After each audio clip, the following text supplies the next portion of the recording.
প্রচলিত কৃষির সীমানা পেরিয়ে এবার আঙ্গুর চাষে সাফল্যের নতুন দৃষ্টান্ত করেছেন রাজবাড়ীর তরুণ উদ্যোক্তা ফারদিন আহমেদ। আধুনিক প্রযুক্তি আর গবেষণার সমন্বয়ে তিনি তৈরি করেছেন ব্যতিক্রমী এক আঙ্গুর বাগান, যেখানে রয়েছে ২০০টির বেশি জাতের আঙ্গুর।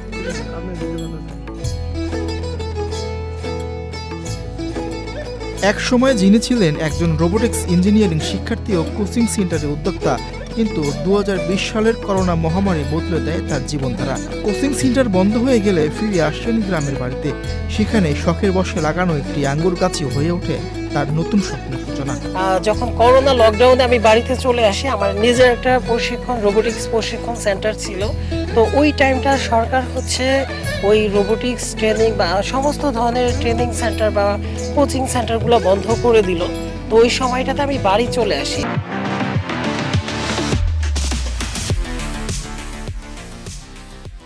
প্রথম দিকে ফল এলেও তা ছিল অপরিপক্ক, কিন্তু হাল ছাড়েননি ফারদিন। শুরু করেন দীর্ঘ গবেষণা, সংগ্রহ করেন দেশ বিদেশের বিভিন্ন জাতের আঙ্গুরের চারা। এরপর ২০২৫ সালের ১.৫ বিঘা জমিতে শুরু করেন বাণিজ্যিক আঙ্গুর চাষ। ধীরে ধীরে সেখানে গড়ে ওঠে ২০৪ জাতের প্রায় ৫০০টি আঙ্গুর গাছের এক বিস্ময়কর সংগ্রহশালা। মাত্র ১১ মাসে গাছের ধরে থোকায় থোকায় ফল, যা স্থানীয়দের মধ্যে সৃষ্টি করেছে ব্যাপক কৌতূহল। তখন আমি শখের বশে একটা আঙ্গুর গাছ রোপণ করি। এই আঙ্গুরটা ১ বছর পরে যখন ফলন হলো, তখন কিন্তু দেখলাম যে আঙ্গুরটা মিষ্টি হচ্ছে, কিন্তু এই আঙ্গুরটার খোসাটা মোটা এবং ভেতরে জেলি জেলি এবং বীজ হচ্ছে। তখন আমি চিন্তা করেছিলাম যে আমি ভালো একটা জাত নিয়ে আমি কাজ করব, ভালো কিছু জাত নিয়ে।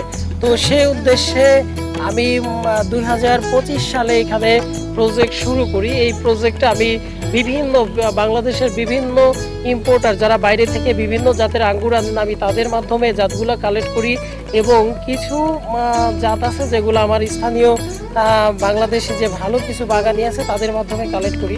রাশিয়ান বাইকোনুর, ইউক্রেনের ভ্যালেজ, জাপানি Ruby Roman, Lamborghini fantasy seedless, black magic, green long সহ নানা জাতের আঙ্গুরের ভরপুর এই বাগান। তো আমার প্রায় ২৫০ থেকে ৩০০ আমি বাইরের ইম্পোর্টেড যে গাছগুলো, যেগুলো ২,০০০, ২,৫০০, ৩,০০০, ৭,০০০, এমনকি ১৩,০০০ টাকার গাছও এখানে আমি এনেছি। যেমন রুবি রোমান, ফুজি গ্লোরি, এগুলা যারা বাগান করেন তারা প্রত্যেকে প্রায় চিনেন এই জাতগুলো। তো এই খুবই এক্সপেন্সিভ এই জাতগুলো। তো আমি এগুলা একটু দাম দিয়ে কালেক্ট করেছি, যাতে আমি চেয়েছি যে আমাদের এখানে কেউ কোনো জাত চাইলে যেন তারা যেন ফেরত না যায়। প্রত্যেকটা জাতের কালেকশন এখানে থাকে। কৃষি কর্মকর্তারা বলছেন, বাংলাদেশে আঙ্গুর চাষ নতুন সম্ভাবনার দ্বার খুলে দিচ্ছে। তবে এর জন্য প্রয়োজন সঠিক গবেষণা ও বিশেষজ্ঞ দিক নির্দেশনা। আমাদের রাজবাড়ী জেলায় অ্যাকচুয়ালি কিছু কিছু উদ্যোক্তা দেখা যাচ্ছে তারা আঙ্গুর চাষ করা শুরু করেছে। আসলে আঙ্গুর অত্যন্ত সেন্সিটিভ একটা ফসল। যদি এটা শীত প্রধান দেশে হয়ে থাকে, বাংলাদেশে কিছু কিছু ভ্যারাইটি চলে আসছে। আমাদের চর বাগমারার কৃষক গত বছর আমি দেখেছি যে সেও কয়েকটি জাত উৎপাদন করে সেই মেলায়, আমাদের কৃষি মেলায় দেখিয়েছিল। সেও কিছু জাত বের করেছে। আসলে অত্যন্ত অধ্যবসায়ের মাধ্যমে জাত বের করে এনে আঙ্গুর চাষ করতে হয় এবং মাটির গুণাগুণ সহ নানাবিধ পরীক্ষা নিরীক্ষার মাধ্যমে এই জাতের সফলতা আসে। আর যদি কেউ চারা বিক্রির জন্য যদি এটা করে থাকে, তাহলে সেটা ঠিক না। আমি দেখেছি, ফার্টিনটাও দেখেছি এবং এই চর বাগমারা যে আমাদের সরোয়ার ছিল সেটাও দেখেছি। আসলে এটা ধরে রাখতে হলে বিশেষজ্ঞর প্রয়োজন, নিজেকে দক্ষতার প্রয়োজন এবং গবেষণার সাথে জড়িত হয়ে তারপরে এই ধরনের আঙ্গুর চাষে সফলতা আনা সম্ভব।